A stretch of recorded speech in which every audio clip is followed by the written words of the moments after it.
JBNN will keep you informed. I'm Michelle Jones.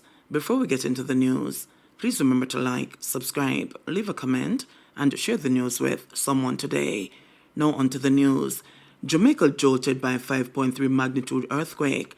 The earthquake unit has confirmed that Jamaica was shaken by a 5.3 magnitude earthquake on Friday morning. The quake occurred at approximately 8:01 a.m. with its epicenter located approximately 6 kilometers northeast of Golden Spring in St. Andrew. It was reportedly felt in Kingston and St. Andrew, St. Catherine, St. James, Clarendon, Manchester, St. Mary, St. Thomas, among other parishes. Police arrest another suspect in Clarendon mass shooting. The police have captured another suspect in the mass killing of 8 people, including a child, on Cherry Tree Lane in Fort Parts, Clarendon last Sunday.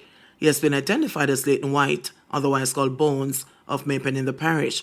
Reports are that White was reporting on condition of bail to a police station in the parish for a previous case of shooting when he was identified and held by the police. On Wednesday, Deputy Commissioner of Police DCP Fitz Bailey said 5 people had been apprehended thus far in connection with the incident.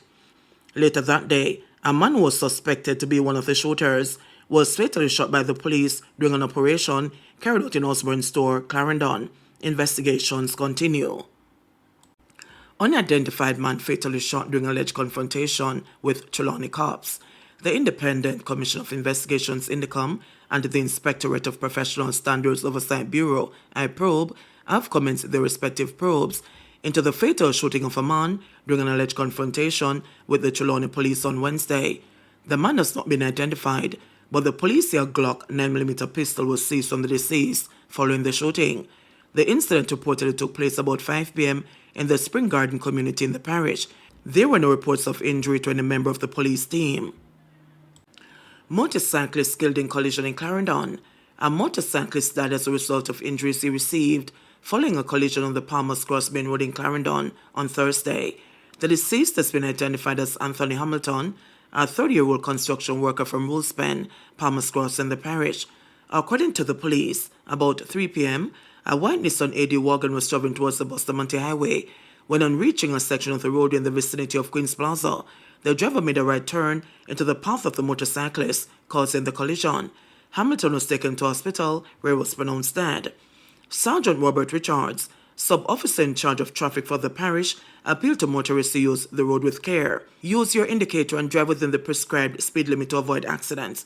We are also appealing to motorcyclists to wear their protective gear. Helmets do save lives. And we're asking motorcyclists coming on the road to ensure your motorcycle is roadworthy with proper documentation, so you can stop on the police request a stop, so that you don't have to be moving speedily along the road to minimize any risk of collision, Richards said.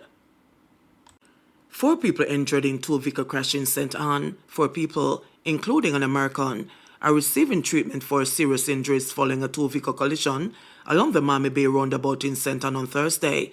Police reports say about 5 p.m., a white Toyota Hiace with 3 occupants, including the foreigner, was traveling towards the Rio Hotel from Ocherias.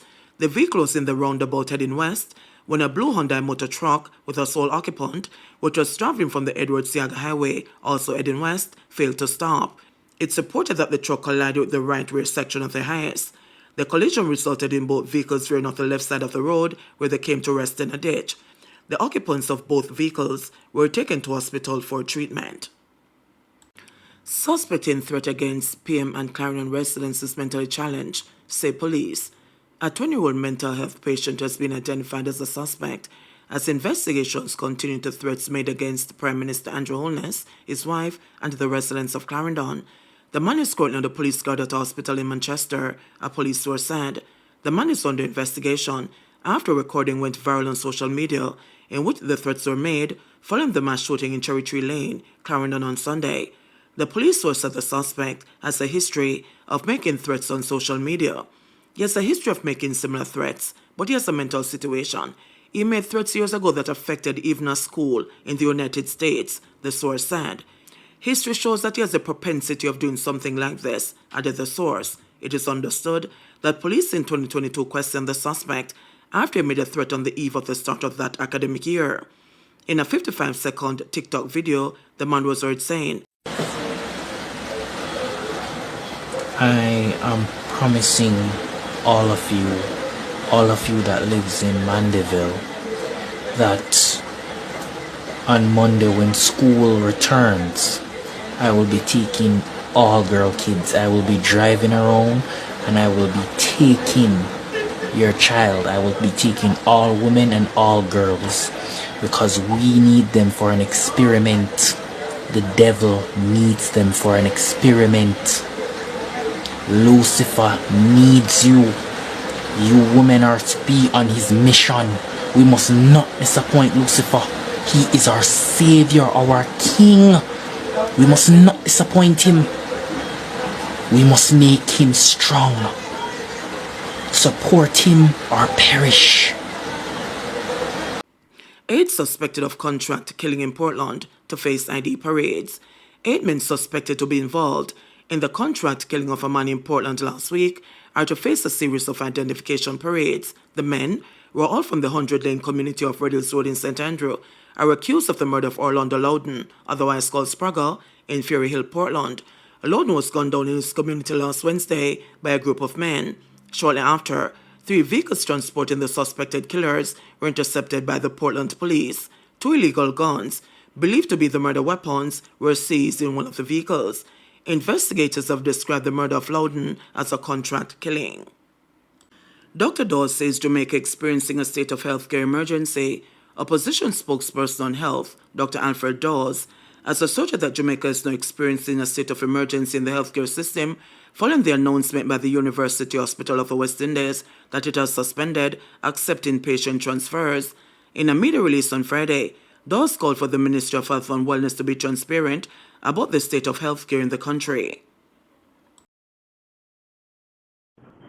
The Ministry of Health immediately needs to advise the nation of how they plan to address this crisis.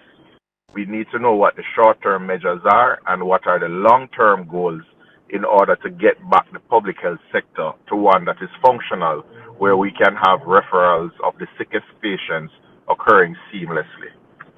There are a total of 3 Type A hospitals in Jamaica, the KPH, the Cornwall Regional Hospital, as well as the University Hospital. These are the hospitals where all other hospitals would send their sickest patients and those who are in need of specialist care available only at these Type A hospitals. Given the fact that the Cornwall Regional Hospital has been out of commission for the greater part of 8 years, and now the University Hospital is not taking any transfers from public or private hospitals, we are left with a situation where only the already overburdened Kingston Public Hospital is left to shoulder the weight of the entire healthcare system in Jamaica, both public and private.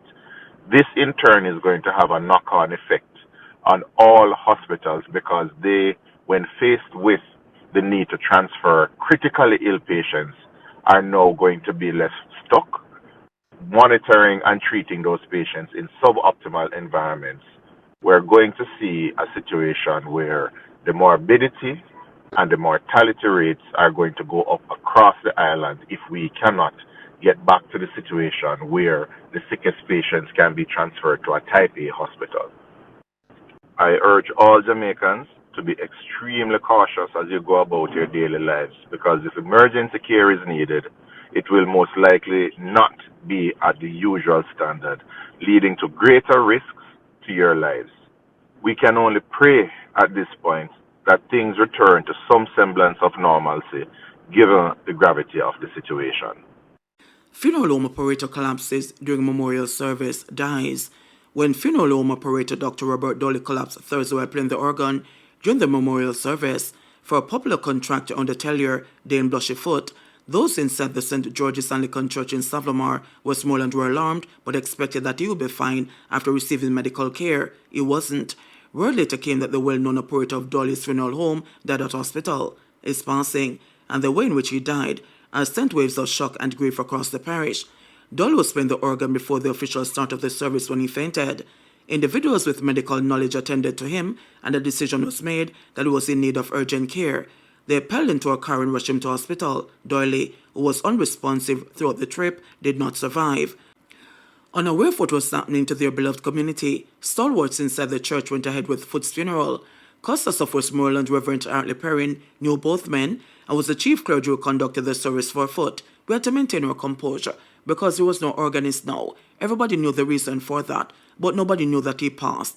Everybody felt that he went to the hospital and will be back, said Perrin. He explained what took place when news came at the end of the full service.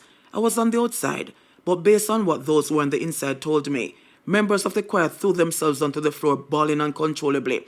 I heard the bawling outside, but I thought it was related to Mr. Foot. I thought maybe it was his wife, because they were bringing the body to put in the hearse. It was afterwards that somebody told me that Dr. Doyle would not be coming back because he had died, relayed the Custos. He spoke glowingly of Doyle, describing him as someone who was always giving a helping hand. His generosity knows no bounds. He gave of himself and money to the church, whether it was playing of the organ, helping out another church to buy an organ, or just helping with the choir rendition, said Perrin. He said Doyle would perform organist duties free of charge, even if the services of another funeral home had been used instead of his. I always said to him that I respect you for that. It shows the extent of the person he was and the generosity of his heart, relayed the Custos. He said when asked for assistance, Doyle would only give something substantial. Doyle is survived by his wife, who lives overseas. JBN will keep you informed. Please remember to subscribe, like, share, leave us a comment, and click the notification bell to receive our daily news items.